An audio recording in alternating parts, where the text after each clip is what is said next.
Bonjour Michel Simon. Bonjour. Le grand public ne vous connaît peut-être pas toujours et pourtant tout amoureux de cinéma croisera ou a croisé votre route. Vous avez écrit plus de 20 livres autour de grands metteurs en scène que vous avez rencontrés et connus. Alors je vais en citer que 3, Michel, pardonnez-moi, hein. Stanley Kubrick, Joseph Losey, Elia Kazan. Si vous êtes là, Michel Simon, c'est parce qu'il y a ce magnifique livre qui sort et vous pratiquez cet exercice qui est un peu le nôtre, modestement, c'est de faire partager vos admirations. Dans ce livre, il y a des reportages, on va en parler, il y a un exercice critique et puis il y a des entretiens. Moi, c'est ce que je préfère. Et il y en a un que vous consacrez à Jean-Louis Trintignant, qui a cette phrase qu'on devrait tous apprendre par cœur. Il faut aller au-delà de ce que l'on sait faire. Comment vous avez pu mettre cette vérité en place dans votre métier de critique, Michel Simon ? Au départ, si vous voulez, j'étais plutôt quelqu'un qui avait une formation littéraire et qui écrivait sur les films des analyses. Et puis à un moment, j'ai eu envie de rencontrer les metteurs en scène et de leur poser des questions parce que le cinéma est un art très complexe. Au fond, un peintre ou un écrivain, il n'a à rendre compte qu'à lui-même.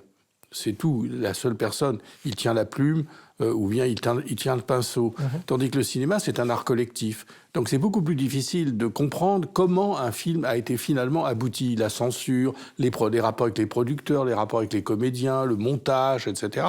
Donc j'ai voulu faire des entretiens. Et puis aussi, petit à petit, je me suis agacé devant certaines formules, devant certaines parties pris, devant certains copinages. J'ai envie de faire de la polémique. Donc j'ai fait aussi de la polémique. Donc au départ, c'était aller au-delà de ce que je savais faire, qui était de faire des analyses. Truffaut, qui lui aussi était critique, avait cette formule qui est peut-être un peu définitive. Pour qu'un film soit réussi, il doit exprimer simultanément une idée du monde et une idée du cinéma. Si vous deviez me citer, vous, Michel Simon, 2 films qui pourraient répondre à cette définition selon Truffaut. Je dirais par exemple L'Intendant Sancho de Mizoguchi, qui est pour moi un des plus grands cinéastes de l'histoire du cinéma, qui est un film à la fois lyrique, en même temps apaisé, contemplatif, qui donne une vision d'un Japon ancien et en même temps avec des mouvements d'appareil absolument somptueux, une photo en noir et blanc extraordinaire, en même temps d'une grande sobriété, pas de pose, pas de posture, parce que moi ce qui m'énerve c'est la posture, c'est les gens qui prétendent, dans tous les domaines, aussi bien dans le journalisme que dans la création, c'est la posture. Mizoguchi c'est ça, et puis un autre film, par exemple Barry Lyndon, de Kubrick, que je pense être aussi une idée du monde, c'est-à-dire la façon dont Kubrick voit la société du XVIIIe siècle, avec les conflits de classe, avec les rapports familiaux, les rapports entre un mari et une femme, les rapports avec les enfants, la guerre, la souffrance, le vieillissement, et en même temps, évidemment, dans une forme magnifique. Votre appétit et votre passion du cinéma vous met en relation avec les grands cinéastes. Est-ce que votre regard critique a pu stimuler et accompagner certains cinéastes ? Je crois, enfin ça c'est un peu vaniteux de dire ça, mais je crois que si un cinéaste a établi un rapport de connivence ou de familiarité et même de confiance avec un critique, il a envie de tester un petit peu auprès de ce critique son film. Moi, j'ai vu souvent des films, c'était la copie de travail, c'était le film ou le film qui venait juste d'être terminé. Qui, par exemple, qui vous a fait cette confiance-là dans les metteurs en scène ? J'ai vu Shining, par exemple, dans une version longue qui n'est jamais sortie dans le monde, qui est sortie seulement aux États-Unis, dans une version de 2h28. Et maintenant, aujourd'hui, on voit Shining en France en 2 heures. Donc il y a 28 minutes qui ont été coupées. Mais j'ai eu l'occasion de voir ce film alors qu'il n'avait pas été montré. Donc ils ont besoin aussi peut-être qu'on leur pose des questions pour les préparer à d'autres questions qui vont venir. C'est-à-dire d'une certaine façon, avoir un long entretien avec un critique qu'ils estiment ou en qui ils ont confiance, les prépare à l'exercice toujours un peu traumatisant pour un artiste de s'exprimer. Cocteau dit des artistes « nous sommes tous des voleurs ». Quel cinéaste, pour vous, a le mieux absorbé, transformé ce qu'il a volé ? Bonne question. Bonne question. Ah, pour une fois, j'en ai une bonne. Ça, non, pas pour une fois. Si j'arrive à surprendre Michel Simon, je suis content. Je vous ai pas dit que les autres n'étaient pas bonnes. Et celle-là est bonne parce que je cale. Je cale parce que je pense que tous les cinéastes se sont inspirés de films. Même Kubrick, qui pourtant, à chaque film, fait quelque chose qu'on n'a jamais vu auparavant. Je pense que Kubrick était un cinéphile très cinéphile comme Godard ou comme Truffaut. C'était un homme qui avait passé son temps à regarder des films. Il n'était pas critique, mais il allait au musée d'art moderne à New York, il allait dans les salles, il lisait les livres d'Eisenstein, il était donc très, très cinéphile. Mais à chaque fois, il était insatisfait. C'est-à-dire que quand il voyait un film de science-fiction, il disait « oui, mais on voit les maquettes, on voit les transparences. Donc je vais faire un film de science-fiction où on aura vraiment la sensation d'être dans l'espace. » Il a fait 2001. Quand il a fait Barry Lyndon, c'est parce qu'il avait le sentiment, quand il voyait des films en costume, que ça sentait la reconstitution. Donc il a dit « je vais faire un film historique en costume, comme si on débarquait avec des caméras au XVIIIe siècle. » Donc il a filmé avec des objectifs Zeiss, avec la lumière des bougies qui était le seul éclairage pour les films, etc., etc. Donc je pense que lui, c'est l'exemple suprême de quelqu'un qui a bâti son œuvre totalement originale à partir d'une très grande connaissance de ce qui a été fait auparavant. Et il me semble que votre premier article, Michel Simon, date de 1963. C'est à propos du procès de Orson Welles. Alors, puisque le cinéma est une formidable machine à remonter le temps, quel acteur ou metteur en scène vous auriez aimé rencontrer pour vous livrer un entretien? Lubitsch. J'aurais aimé rencontrer Lubitsch. Parce Pourquoi? que c'est pour moi le plus grand auteur de comédie de l'histoire du cinéma. C'est le maître absolu pour Billy Wilder, pour Mankiewicz. Enfin, tous ses disciples le vénèrent. Il suffit de voir ses films aujourd'hui, de voir Haute Pègre, de voir To Be or Not to Be, de voir La 8e femme de Barbe Bleue, de voir Sérénade 3, c'est des chefs-d'œuvre absolus. Et que la comédie, c'est ce qu'il y a de plus difficile à faire. Der Führer! Heil Hitler! Heil Hitler! Heil myself. That's not in the script. But, Mr. Dobosh, please. That's not in the script, Mr. Brunsky. But it'll get a laugh. But I don't want to laugh here. How many times have I told you not to add any line? I want... You want my opinion, Mr. Dobosh? No, Mr. Greenberg, I do not want your opinion. All right, and let me give you my reaction. A laugh is nothing to be sneezed at. À l'époque, on faisait pas beaucoup d'entretiens. On faisait des courts entretiens. C'était 1 page, 2 pages. Donc, Lubitsch a très peu révélé comment il écrit un dialogue, comment il construit un scénario, comment il fait que tout tombe pile et que le rire n'est pas trop fort, parce que si vous riez trop fort, vous ratez les échanges. Il faut la gradation, la direction des comédiens, comme pourquoi il tirait de ces comédiens les meilleures performances possibles. Quand je vous entends citer tous ces noms, en 60 ans, vous êtes un témoin majeur du cinéma mondial, Michel Simon. Est-ce qu'il y a des choses que vous avez ratées? Ah oui, il y a des films que j'ai pas compris à leur sortie. Par exemple, Gertrude de Dreyer. J'étais dans une salle de presse, tout le monde riait aux éclats alors que c'était un film très dramatique. Et au bout d'une demi-heure, j'ai plus tenu, j'ai moi aussi ri parce que tout le monde riait et se moquait de ce film. Et c'était terrible. Et j'ai revu le film 3 mois plus tard à Venise. Ça, c'était dans une salle de Paris, de projection privée. Et j'ai revu le film à Venise et j'ai découvert que c'était un très grand film. Peut-être aussi Playtime de Tati. Quand j'ai vu Playtime, pour moi, Tati était un peu en déclin. C'est-à-dire, j'avais adoré Jour de fête et les vacances de Monsieur Hulot. J'aimais moins mon oncle. Et Playtime m'a échappé.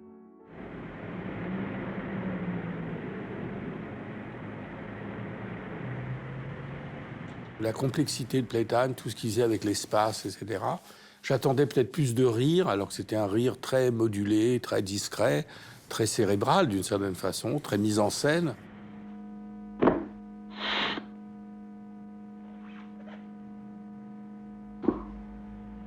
Vous avez rencontré Billy Wilder, et Billy Wilder dit « Un réalisateur doit être à la fois un policier, une sage-femme, un psychanalyste et un salaud ». Est-ce que c'est une opinion personnelle ou ça pourrait être une vérité qu'on pourrait appliquer à la profession de réalisateur? Je crois que c'est pas faux. Je pense qu'on peut donner une autre définition. Mais un salaud, parce que parfois, le metteur en scène fait des choses qui sont pas très nettes pour obtenir quelque chose d'un acteur. Kazan, par exemple, dans Viva Zapata, il dressait Marlon Brando contre Anthony Quinn. Il lui disait, tu sais, Anthony Quinn m'a dit que tu étais vraiment pas terrible, etc. Donc, il créait un antagonisme entre ces deux comédiens pour obtenir une scène qui ait beaucoup plus de conviction.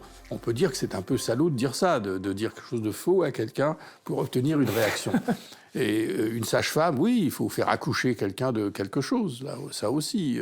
Un policier, je ne sais pas à quoi il fait allusion, mais probablement aussi. If I were your wife, I'd be very jealous of you. I'd be very, very jealous.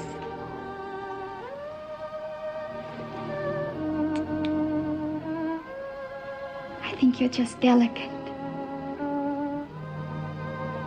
Thank you. Aren't you going to answer? Answer what? The doorbell. Go ahead. I'll put the cinnamon on the toast.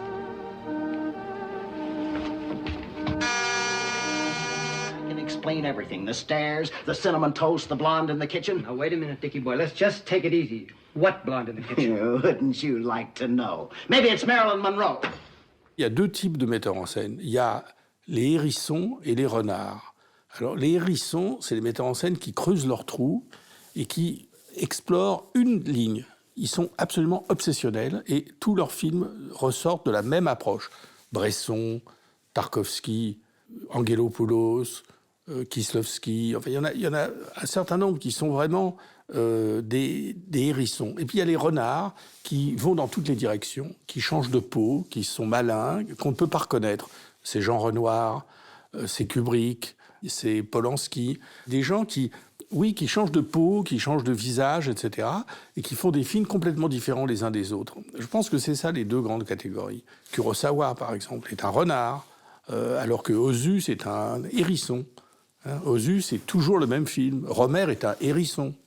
Voilà. C'est pas mal, moi je vais me lancer dans ça, dans cette répartition. Les renards et les hérissons, et vous arrivez au résultat, vous verrez. Mais je savais, de toute façon, vous êtes là pour nous faire aimer le cinéma, Michel Simon, et on va encore plus l'aimer. Dans ce livre où on croise un exercice critique, vous l'avez rappelé, les reportages, il y a bien sûr les entretiens. Alors, de John Boorman à Bellocchio, il y en a un que j'ai retenu, et qui va vous surprendre, parce que vous me l'avez fait découvrir comme tel, c'est Serge Gainsbourg, cinéaste. Et c'est ça qui est formidable, c'est qu'il a fait 4 films. En quoi, pour vous, Serge Gainsbourg est un cinéaste, Michel Simon?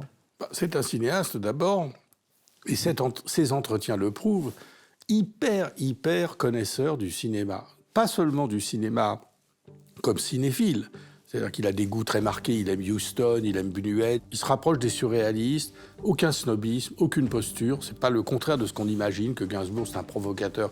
Là, il est totalement sincère, passionné, donc il parle du cinéma en très grand connaisseur. Ensuite, très grand connaisseur de la technique cinématographique. On voit que c'est pas un écrivain qui s'est amusé à faire joujou avec la caméra, il connaît les objectifs, il connaît les formats, il sait quel type de pellicule il veut. C'est ça que vous nous apprenez. Oui. Dans ces scénarios, en vous lisant, il marque les tailles de focale à chacune de ces séquences. Et je crois qu'il prenait un malin plaisir à prouver cela. Donc, il a été victime d'un ostracisme. Je ne dis pas que Gainsbourg, c'est Kubrick, mais c'est un metteur en scène très intéressant parce qu'il a aussi une vision du monde très personnelle. Je t'aime, moi non plus, par exemple, ou Stan de Flasher, sont des films qu'on n'oublie pas. On peut ne pas les aimer, on peut les rejeter, mais ce n'est pas du tout des films passe-partout. C'était un homme qui avait une très forte personnalité dans son cinéma aussi.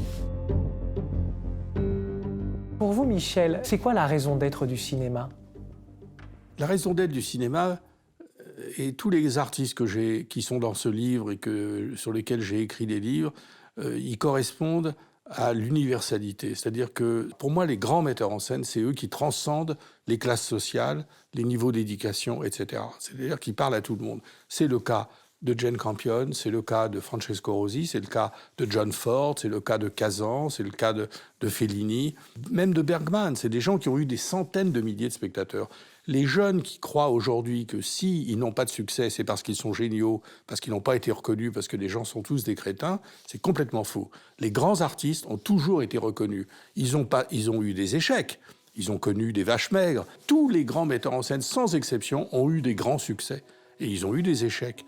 Et ça, c'est ça qu'il faut dire aux jeunes, et non pas, croyez-vous, vous verrez, si vous n'avez pas de succès, ça veut dire que c'est la preuve de votre génie.